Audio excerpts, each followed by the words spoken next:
everyone, and welcome to Inside Healthcare. We begin with a story about a St. Paul man who we first told you about a few years ago, who was up north cutting firewood when suddenly the tree came crashing down on top of him and nearly crushed him to death. Let's take a look at his story.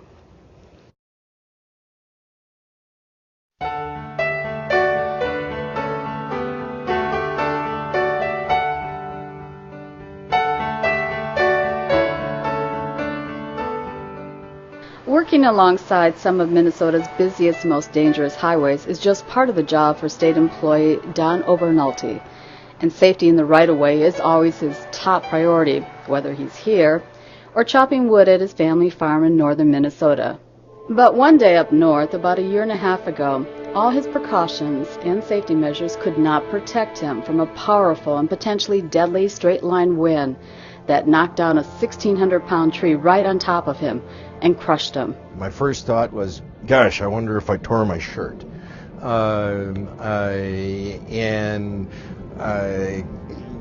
Then you get into more serious thinking, like, oh, wait a minute, I can't move, I can't get up. I've never seen the bottom of my boot before when I've had my foot in it.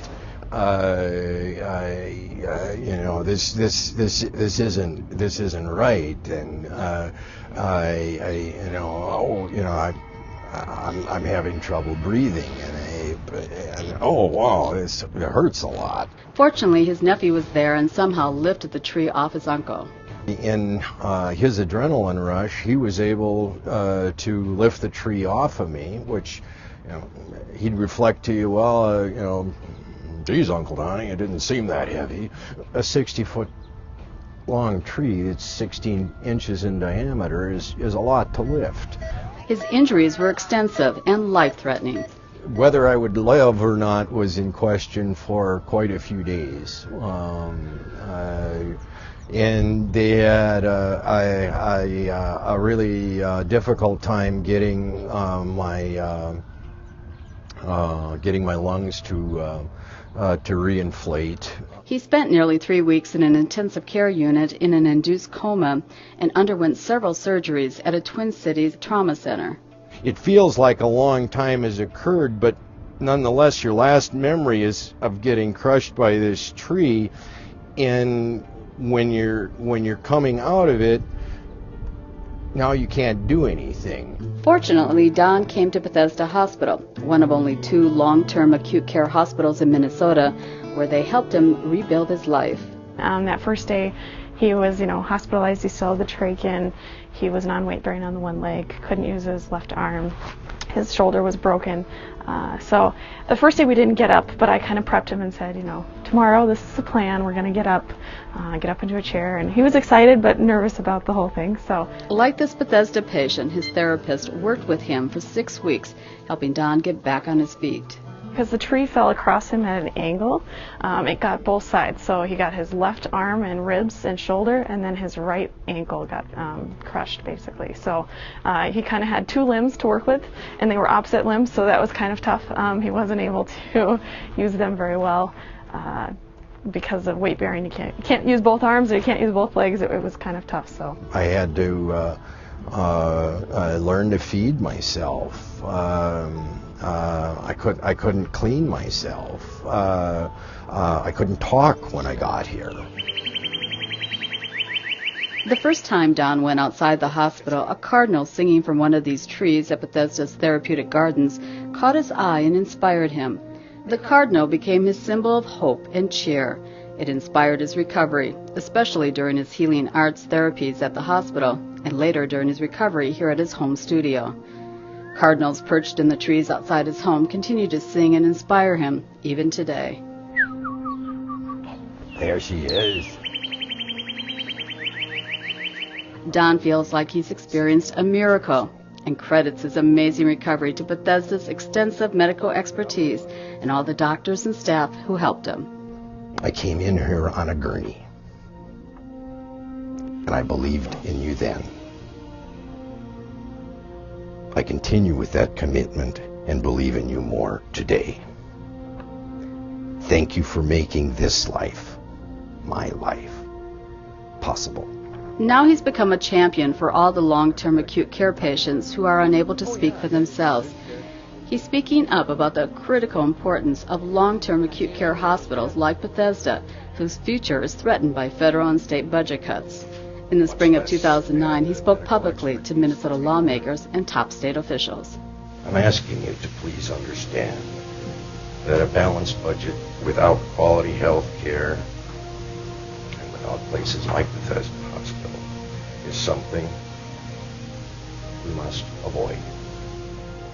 I'm most grateful for the chance to tell my story in the hope that it'll let you see how much of a state treasure Bethesda Hospital is. Thank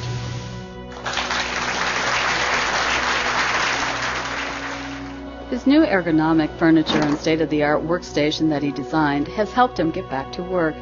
He now has a very different view of his world when he looks out his office window and sees Bethesda Hospital. If I can get across no other point to people other than it can all change instantly, and it can happen to any of us. Bring your front foot back. Don has continued to improve his breathing and movement by taking up Tai Chi and Pilates as well as running. Just 1 year after his accident, he was healthy enough to run in the Twin Cities Marathon 5K with his therapist, Janice Briggs. Somehow it seems fitting that the race started and finished right in front of his office and in the shadow of Bethesda Hospital. Don continues to run regularly with his son Ben, and like the Cardinals he admires, Don is strong, fearless, and determined. I've experienced a special gift here, that I'm getting a second chance at active living when I'm not sure why. And now we're extremely pleased to have with us Don Overnolte. Thank you for being with us. Oh, thank you for having me, Jody. It's so great to see you looking so good and doing so well. We taped that video a few years ago, maybe 5 years ago now. How are you doing today compared to when we first met you? I continue to make progress. I am just a work in progress, and it's been a long-term care situation that I've had to continue to adapt in a reinvented life that I relish, but I have to work at it. And you've gotten over the acute care injuries a long time ago now. Mm-hmm. We saw you were running, and then also after running you were doing some rollerblading racing and and some cycling. And that was all part of your therapy and recovery as well? Yeah, we did it for strength training, lung clearing, and endorphin highs. There's definitely that. And the endorphin blasts that I grow organically are very good. It's those minutes and hours are the times that I truly go pain-free. So that's a very attractive quality about having a exercise regimen there. You were telling me though was it earlier this year or late last year that you did have something that was related from your injuries with your lungs? Yeah, my left lung was punctured in up to 36 places, I suppose. All 12 ribs were broken in 3 or more places, and it grows scar tissue. It makes for irregular surfaces that get hard to clear, and it makes me very susceptible to bronchitis that can go quickly into pneumonia. And when I lost the Metrodome to its teardown, which was my winter training ground for skating, and I thought I was losing my endorphins highs. What I was actually losing is my thorough lung clearing. Wow. So and then I got pneumonia, had pneumonia 5 times, lost about 60% of my breathing capacity, and we've battled back to have a loss of only about 30% now. But we're having trouble. That's a plateau. We're having trouble getting past that. But I've learned a lot of new things about my body, and how to work with my my internal organs, and the continuum of care that's available in our medical community has made huge contributions to getting me up and moving. I mean, because the expectations of an active and fit life were never planted as aimed for this. It was just being stubborn and wanting more, and then finding noticing therapists that had incredible qualities that I could collaborate with, and then join together to find new ways to readapt and redevelop myself and reinventing my life. You were telling me too that some of those emotional scars are still with you, that you do suffer from time to time with post-traumatic stress disorder. We normally associate that with maybe a veteran or someone who's been in a war situation, but it can happen to anybody at any time. Oh yeah, it certainly can, and there's not a good known recipe for fixing it or curing it. But the breathing exercises that I've done, some of the work with just reading my body as I would come into different emotional states of being, noticing more about myself and allowing myself the chance to react in a more positive manner than to go to the more panicked kind of reactions that can be destructive in relationships and so on. And it's a struggle for anyone that's got that diagnosis, but. No matter what the trauma is, whatever the trauma is, if life changed huge for you, and emotionally you had to reinvent all of your coping skills, it's the chances of you having a reactive kind of mind and visceral responses with your body. That's going to happen. And we're surrounded by some of the artwork that we saw you working on in the video there. This has also played a role in some of your therapy as well. Absolutely. Maybe you can kind of tell us just briefly what we're looking at here? We're looking at a collection of cardinals, mostly, or paintings, and that all started out for me as cardinals. Cardinals were the first thing that I could focus on and have a focal point with. They're beautiful. I had lost my glasses had gotten broken in my accident, and for many different reasons, we weren't putting much for glasses back on me early in care, and I had a therapist that was scheduled to take me to the gym, but well, wait a minute, Mr. Overnolte, there's nothing about the gym that you're going to be able to do, so I'm going to take you outside. And he introduced me to the gardens at Bethesda, and that's where I first noticed one of the high contrasts of the bright red cardinal against the evergreen backdrop, and that is I just stayed with the richness of that focal point and tried to continue to develop that, and used it the painting skill to try to get better fine motor control as well as monuments some different points along my recovery. Well, I'm afraid we're all out of time, but thank you so much for being with us. It's been wonderful to have you and seeing you doing so well. That's awesome. Thank you. Thanks, Don. Still ahead, we have a video that you won't want to miss. Stay with us, everyone.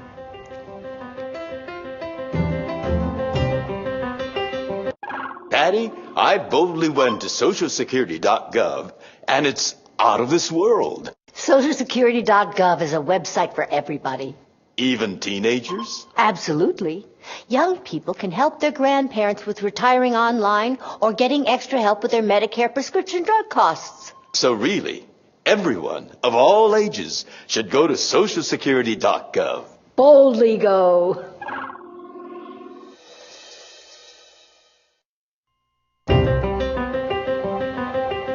Now we turn our attention to an accident that happened a year ago in Minnesota last June, on this very same day. A young mom went out for a bike ride and tragically lost her life that day, and that accident nearly killed her 2 young children as well. The Minnesota State Patrol has produced an emotional, powerful video about this accident. They want you to get the message that everyone should put down their phones. Here's that video.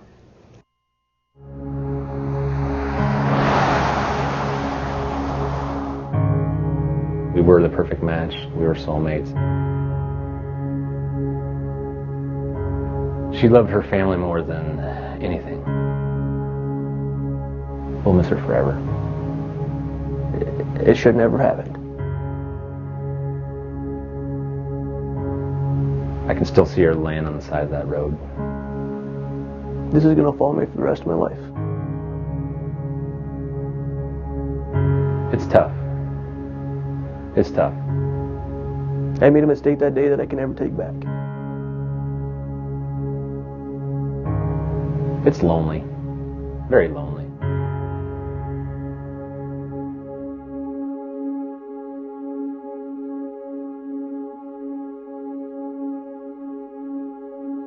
I remember the day of the crash.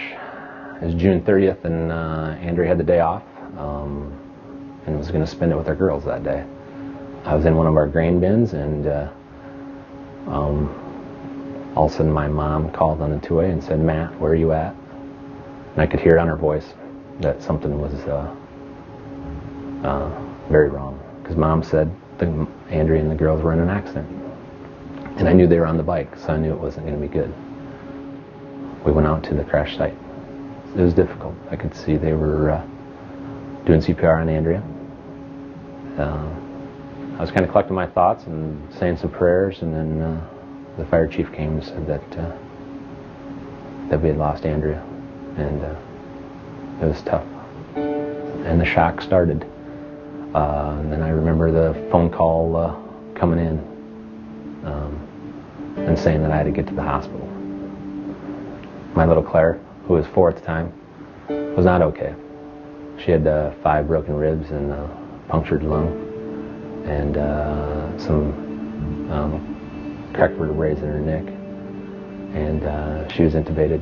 To see that little girl with the tubes and everything is just something no father should ever have to go through. To see the fear in your 4-year-old's eyes and the quivering of her lip just is beyond anything that anyone should have to go through. I think she knew Mom was gone, but yet, as a father, you still had to tell her her mom was gone. That day when Andrea was riding her bike, she was doing everything right. But Chris that day was doing something unsafe. He was looking at his phone and ultimately hit my girls. And it hurts. I don't know what I was doing for that second when I did not see her. Besides, I knew I was on my phone. I remember that I had to make a payment on a loan, and I thought, what better time to do it now? If I forget, I won't remember to do it later. And so I decided to pick up my phone and started dialing. Next thing I knew is I heard a thud. I don't know if I looked down at my phone for a split second, and I heard a thud. And I looked up in my rearview mirror and I saw a bicycle. And I knew right away it wasn't good. I never saw her one time. I stopped the vehicle as quick as I could. I started running back towards the bicycle. 911, where's your emergency? There's a girl in the bed. I think they hit by a car. You need the ambulance? She's not breathing good at all. We need an ambulance or something really fast. She's not breathing. My thoughts were, what the hell have I done? How did I not see her? No doubt in my mind, it was my fault. I was on the phone. I was driving. I was in control. It was my fault. Mr. Weber, you have the right to remain silent. Anything you say can and will be used against you in court. You have the right to talk to a lawyer and have a lawyer present now or any time during questioning. Were you a driver involved in this collision? Yes, I was. The military has taught me one thing, is honesty, integrity. That's who I am. It was my fault. So it's fair to say you were looking at your cell phone? Yes, it would be fair to say it could be. I don't remember looking at myself. I remember being on my cell phone when it happened. Did you have time to apply your brakes? No, I did not have time. I didn't even see the gal. I don't like to fail. That day I felt like I failed. I failed, number one, because I was on my phone. I was distracted that day.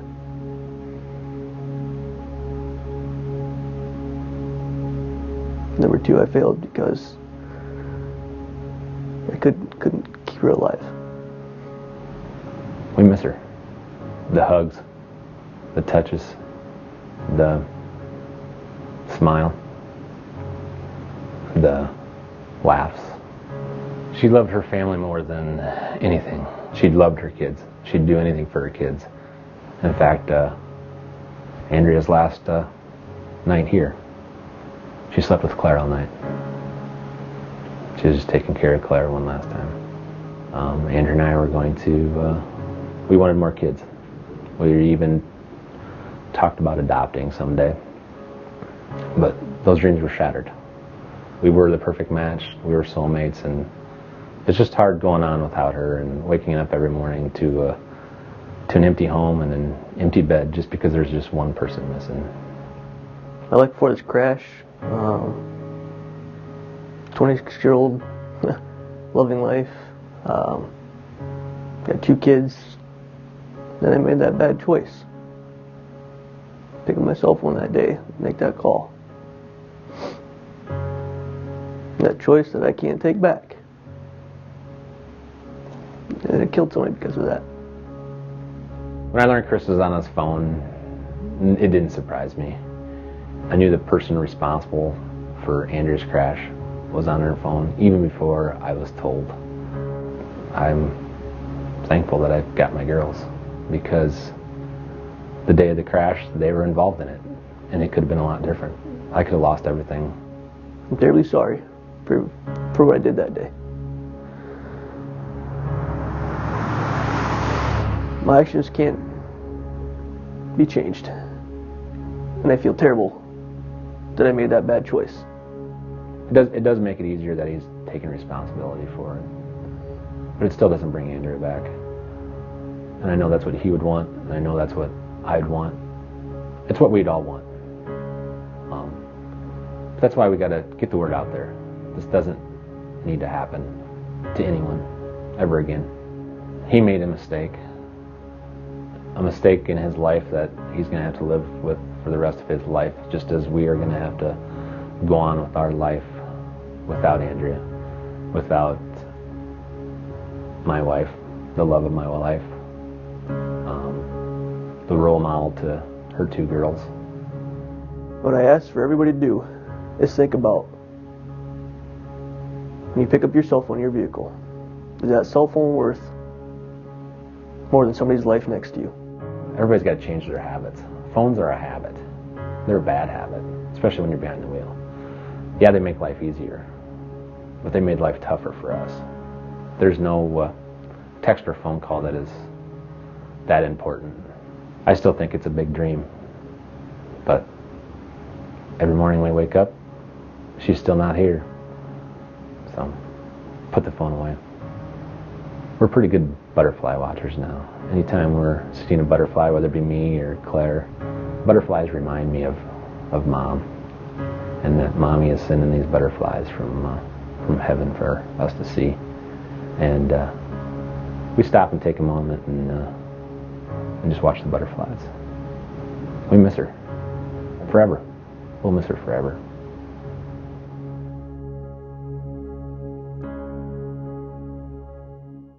And we're very pleased to have with us Lieutenant Tiffany Nielsen. Thank you for being with us. Appreciate it. Thanks for having me. Well, that every time I see it, just Breaks my heart for everyone involved.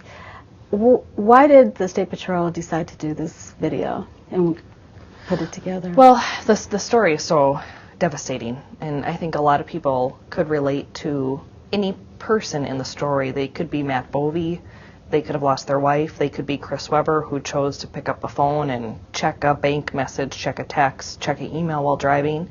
And I think the story, people can put themselves into the story and understand that this could be their life, this could happen to them, and knowing that, make a decision to not put yourself in that position, to not put another family in that position, and make a decision.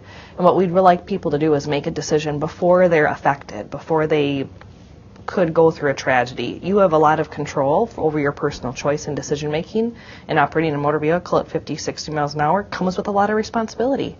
And making that decision to put the phone away and not letting yourself be distracted by that could prevent this from happening to another family. How serious of a problem is distracted drivers or texting or using the phone while driving? Well, we know distractions aren't new to drivers, but what is new is all the technology that drivers have access to. You know, our cell phones are computers now. We've got access to the internet. We've got access to email. We've got access to all these applications with instant messages, photographs, and there's a lot of cognitive research that's being done that tells us that our brain can't multitask. We think we can, but the reality is we cannot. You cannot do multiple things simultaneously and do all those things well. And so if you're compelled to look at a phone, look at a text or an email, you are going to be taking your ability away to handle that motor vehicle safely. And so by using barriers, maybe put a phone in a purse or a briefcase. If you've got a passenger in a vehicle, designate a passenger to operate the phone. I mean, we maybe need to come up with some new solutions because drivers feel compelled to check, and that checking, like in this case, it's a fraction of a second and somebody's life is lost and changed. And a fraction of a second, I mean, what kind of distance can you be traveling in that short time if you're going 65, even now 70 miles an hour on some of the highways? If you were going 55 miles per hour and look down at a text, which we estimate is 2 to 4 seconds that somebody would check the phone, you're covering several football fields. Oh my gosh. You would never drive blindfolded. That's, you would never put a blindfold on and operate a vehicle, but by looking down, looking away, that's essentially what you're doing. And I think before you were saying about a fourth of all of the fatalities or accidents. We know distractions play a role in 25% of crashes in Minnesota, but we also believe that number is underreported, and that's just due to the technology. We go to a fatal or serious crash, we can investigate, search cell phone records, subpoena, phone companies to get that information. But if we go to a two-vehicle rear-end collision, we can't spend the hours and hours of time. We're going to go on admissions. We're going to go on maybe if a witness saw something happening at the crash. A lot of our crashes, especially in the metro, are rear-end collisions. Now, when areas get congested, you can slow down, anticipate that. But if you're distracted, there's a high likelihood you're going to rear-end somebody in front of you. And do we always know that the cell phone was used? The answer is no. But likely, there was something going on that distracted that driver from being able to stop appropriately. I know people feel compelled. There's a lot of temptation. I want them to make a choice before they go through something. So if watching this, if relating to Andrea Bovee's story, her loss of life, can help them make a choice, that's what Matt Bovee wants. That's what Chris Weber wants. They want people to learn and experience this without having to go through it. Put it away, make a good decision, and speak up. If you have a parent or a child, a teen driver, be a vocal point for them too, and support them in making the decision to not text, use the phone, and all those things while driving. And share this video with friends. Yes, Facebook, we want viral. people to see it. The more people who see it can put themselves into the story and hopefully make a good choice because they've learned from the Bovee family and from Chris Weber. Well, thank you, Lieutenant, for being Thanks with for having us. me. Yes. Really appreciate it. And we'd like to thank you for joining us. We hope you join us next time on Inside Healthcare. We'll see you then, everyone. Thank you.